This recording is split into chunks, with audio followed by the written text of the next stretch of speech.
Muy buenas y bienvenidos a La Campana, el programa de educación financiera con Alberto Chan que os ayudará a mejorar vuestras finanzas. En el programa de hoy vamos a hablar de un tema actual en el 2024,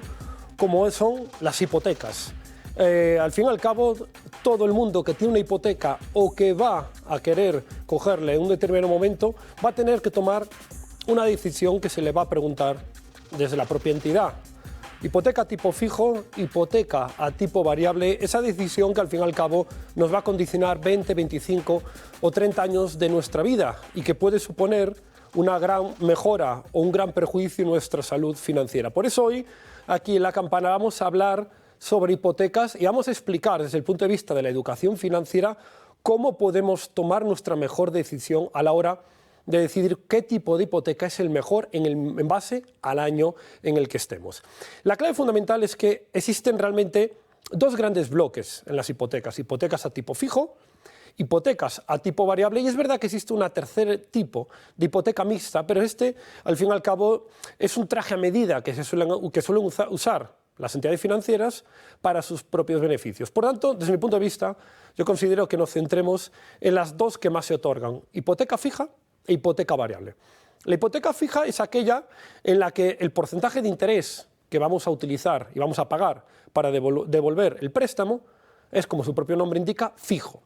Y en este aspecto tenemos que tener en cuenta algo a la hora de comparar una hipoteca fija que me puede dar una entidad financiera u otra. Muchas veces nos fijamos simplemente en que este banco me ofrece una hipoteca fija al 4% y este otro banco me lo ofrece al 3,9%. Por tanto, de alguna manera, el que me lo ofrece al 3,9% tiene que ser mejor. Eso sería de alguna manera incorrecto, porque aquí estaríamos solo mirando el TIN,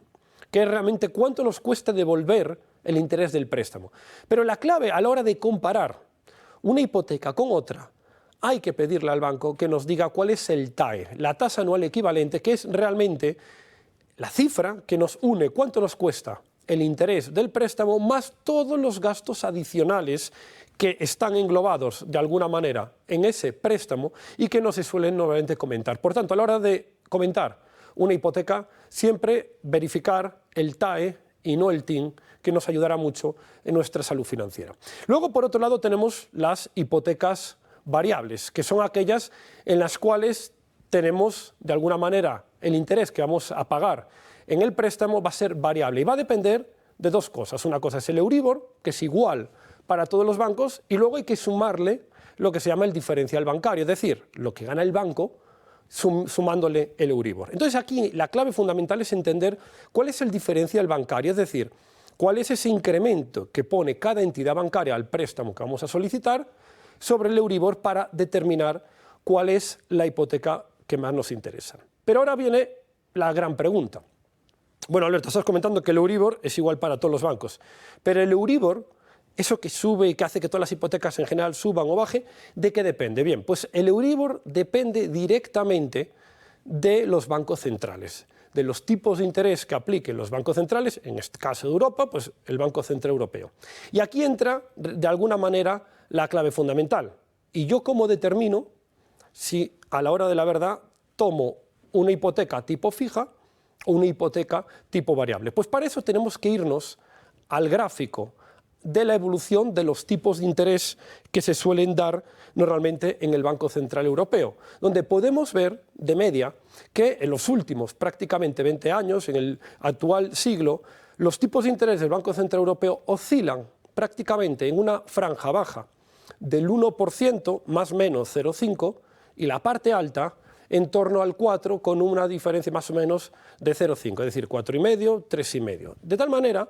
que con esto podemos ver que hay ciclos en las políticas, política monetaria restrictiva, es decir, cuando el Banco Central Europeo sube tipos de interés en gran medida para frenar la inflación, y luego para activar la economía se aplica una política monetaria expansiva, bajada de tipos de interés, y de esta manera los tipos de interés tienden a ir bajando del 4, 3,5, 3, 2 al 1% aproximadamente, 0,5. Entonces, en base a esto, en base a que podemos estipular que en el siglo XXI, por parte del Banco Central Europeo, unas tasas de interés bajas es en torno al 1% y unas tasas de interés altas están en torno al 4%, entra aquí la famosa pregunta: ¿y actualmente, con unas tasas de interés altas, qué tipo de hipoteca opto? Pues bien, La pregunta te podría responder, pues haz exactamente lo contrario a lo que te recomienda tu entidad bancaria. Eso sería seguramente una gran lección que te ayudaría en la vida. Pero sobre todo es entender por qué cuando hay unos tipos de interés altos, como estamos 2024, deberías coger una hipoteca tipo variable. Porque en los próximos meses, trimestres, se va a ofrecer una bajada de los tipos de interés. Al fin y al cabo, los ciclos económicos, con los ciclos de los tipos de interés, son patrones que se tienden a repetir cada 7 u 8 años, de tal manera que cuando los tipos están altos es más recomendable una hipoteca variable para beneficiarte de las bajadas de tipos de interés, y solo cuando los tipos de interés están bajos en torno al 1%, ahí es cuando es más propicio coger una hipoteca fija, que aunque a corto plazo pueda parecer que sale más caro que la hipoteca variable, tener en cuenta que una hipoteca no es un préstamo un año, sino que suele ser a 20, 30 años, y ahí a largo plazo nos va a salir mucho más rentable. Quédanos con esto: tipos de interés altos, recomendable hipoteca variable; tipos de interés bajos, en torno al 1%, hipoteca fija. Con esto creo que os va a ayudar mucho a la hora de entender las hipotecas, esta pincelada de la educación financiera. Y vamos a ir